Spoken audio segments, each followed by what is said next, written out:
having a little fun today. Tell you what, I'm trying to inspire. Oh, please. Listen here, you crazy chords. Trying to explain how to perform, how to start learning a couple skills on guitar, and then how to start replicating those to my students. Now, some students catch on really quick. Other students don't catch on so quick.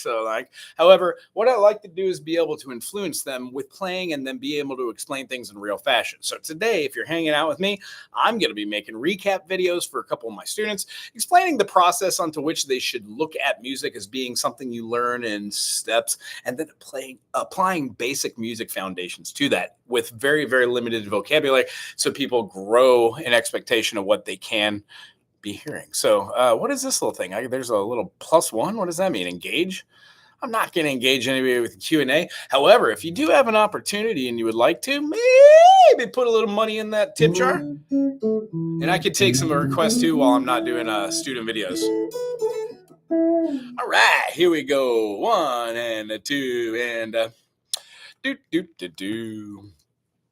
Hey there, it was really good to see you this week. Tell you what, I'm really looking forward to hearing what progress you have there with your picks. If you have the opportunity with these picks to try different ones, mine are medium gauges. So every pick that you've used from me always is going to have that same kind of feeling.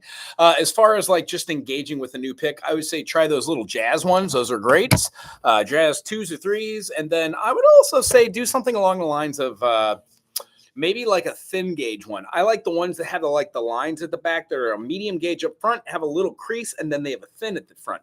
It's great for being able to turn the pick to the side and use it like a thick pick, and then it's great to put it to the side to get some different strumming patterns. Remember, when you strum back towards the bridge of the saddle, you have a little bit more contact and a little bit thicker. When you go towards the sound hole and up towards the neck, you get a little bit different sound again.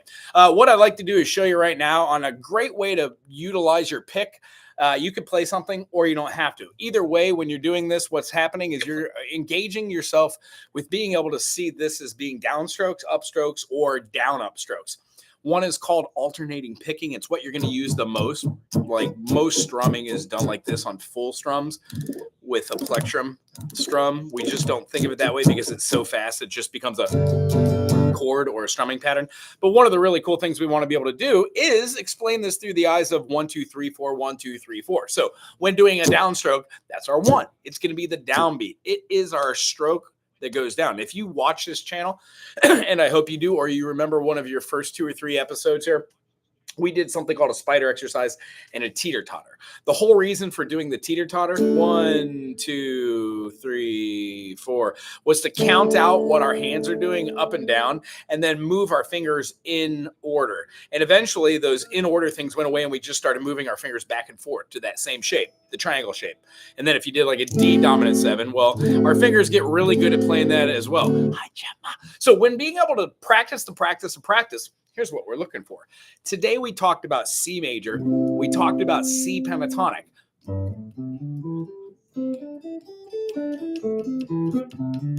Now I did that with alternating picking. Down, up, down, up. Sorry. Down, up, down, up, down, up, down, up, down, up, down, up. A good way to get really good at that or fluid is try alternating picking on just one note and then alternating picking on 2 notes. Being able to do this back and forth gives you the ability to hear those notes as any function of down, up, down, up, down, up, down, up, 8th note, 8th note, 8th note, 8th note, 1 and 2 and 3 and 4, 1 E, 1 E, 1 E, 1 E. When doing this, you can name it anything, but it's still going to have that feeling. When doing patterns of 3, 1, 2, 3, 1. Don't have to make it too boring. But here's what I want to see, that your fingers are staying over the tops of your frets. Even if we're doing 3 pattern notes and continuing alternating picking on these fingers, that your fingers start to hear these notes as being intervals.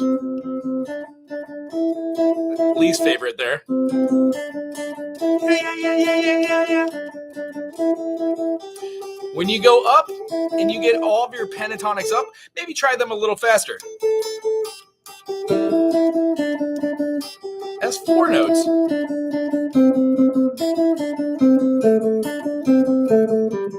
Eventually, you're going to add a little bit more speed to it.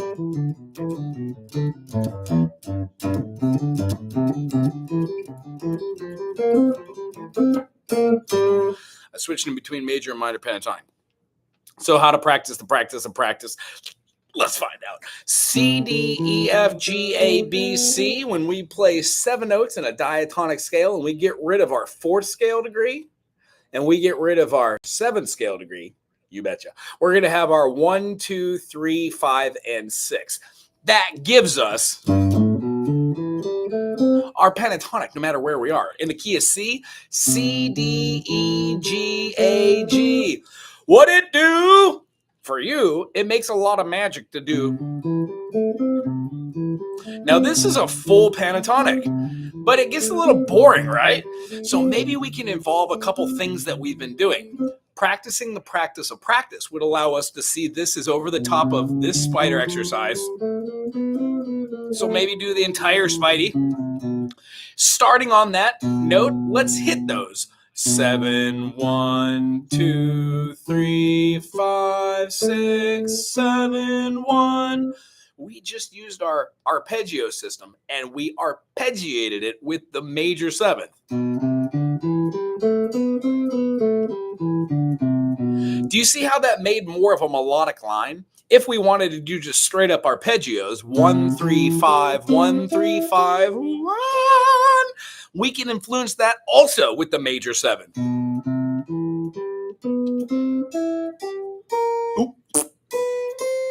By being able to do this over and over, what I'm doing, I'm writing a lesson right now.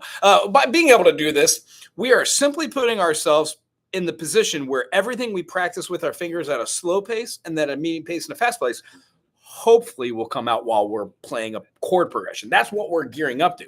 So if we're playing in the key of C major, knowing that we've got C, D, E, F, G, A, B, C, you can play D, E, F, G, A, B, C, D. These are just called modes. The modes just happen to be the same scale, but in a different position. When we play those in different half steps,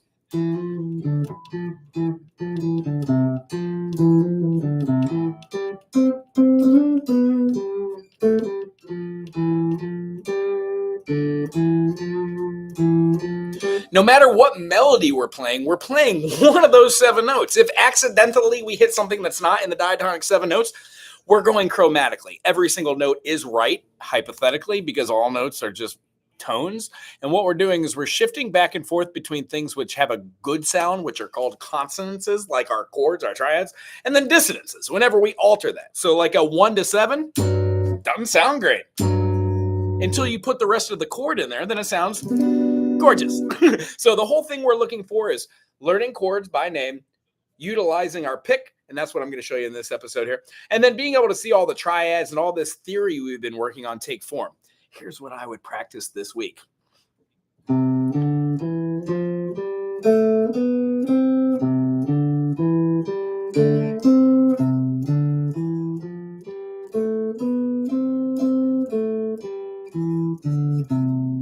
That's sort of like a pentatonic up and down, ascending, descending, major Ionian scale in the beginning. And then we've got our pentatonic movement. And then we've got the major scale ascending again. And then we've got a major pentatonic descending.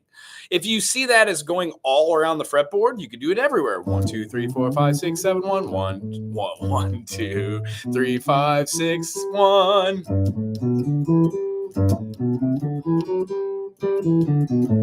And eventually they aren't so linear. You're not doing all 5 notes or 7 note patterns. You might do like,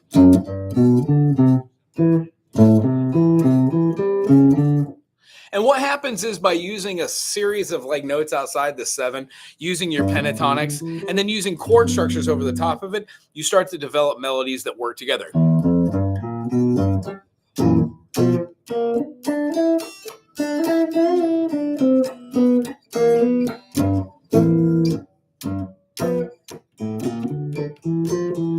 One, 2, 3, 4, 5, 6, flat 7, G7.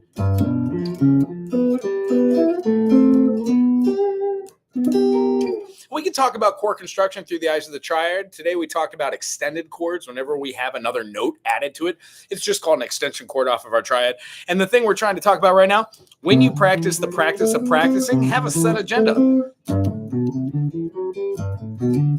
And what you'll find is by going through these notes, you'll start to develop a vocabulary.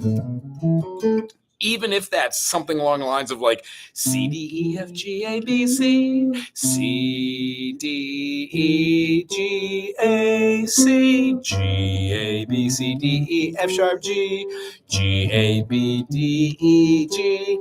If you can start naming notes from just your major scales and the pentatonics associated with them, ooh-wee. After that, we just had steps. And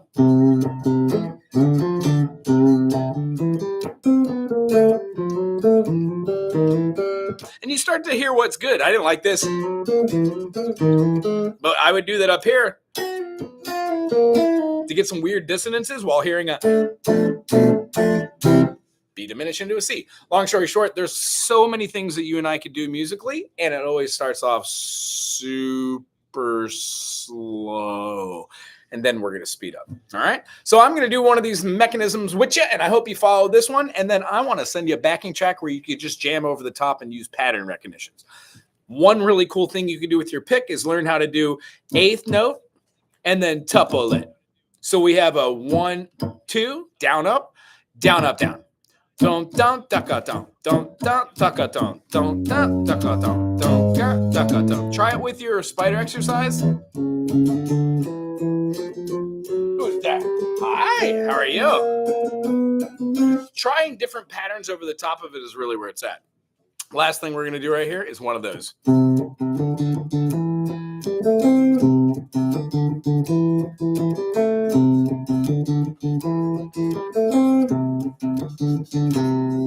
Try it in another key.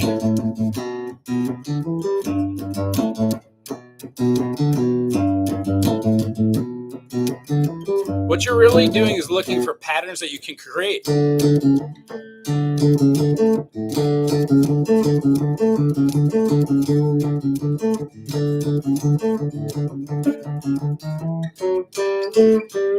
When you can create melodies, you then can move between chord progressions. And what we've been learning is they're all pretty standard. 1, 4, 5, 1, 4, 5. Sometimes we throw a 6 in there. However, music should be fun. This week, when you're hanging out with these chords, maybe go over the backing track I'm going to send you and then groove in the key of A minor and the key of C major and then the key of D minor. But when we do our D minor pattern, remember to give it a B natural because we're looking for D Dorian. Goes over the top of C and A minor. Aloha. Aloha to you. How are you? Good. Well, are you ready to? Oh no! Cover your ears.